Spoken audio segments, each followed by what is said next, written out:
আমাদের সৌরজগতের সবচেয়ে বড় গ্রহ জুপিটারে কখনো ল্যান্ড করা সম্ভব নয়, কারণ এতে কোনো কঠিন পৃষ্ঠ বা সলিড সারফেস নেই।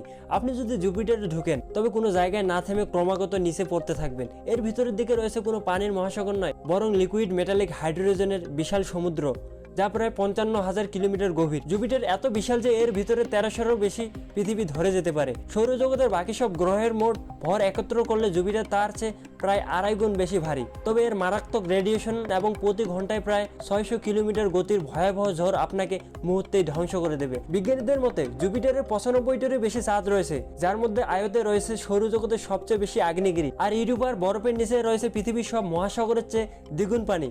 1994 সালে সুমিকার নেভি 9 নামের একটি ধূমকেতু জুপিটারে আশ্রে পড়েছিল। জুপিটার তার বিশাল গ্র্যাভিটি দিয়ে প্রতিনিয়ত এমন হাজারো গ্রহাণুকে নিজের দিকে টেনে নিয়ে আমাদের পৃথিবীকে রক্ষা করে। এছাড়া জুপিটার সৌরজগতের একমাত্র গ্রহ যা সূর্যের কেন্দ্রে নয়, বরং সূর্যের বাইরের একটি বিন্দু, যাকে বেরি সেন্টার বলে, তাকে কেন্দ্র করে ঘুরে। যদি জুপিটার প্রায় 80 গুণ ভারী হতো তবে এটি একটি গ্রহ না হয়ে একটি তারা বা স্টার হতে পারত। তাহলে একবার চিন্তা করুন, জুপিটার কি সত্যি আমাদের পৃথিবীর এক গোপন বডিগার্ড?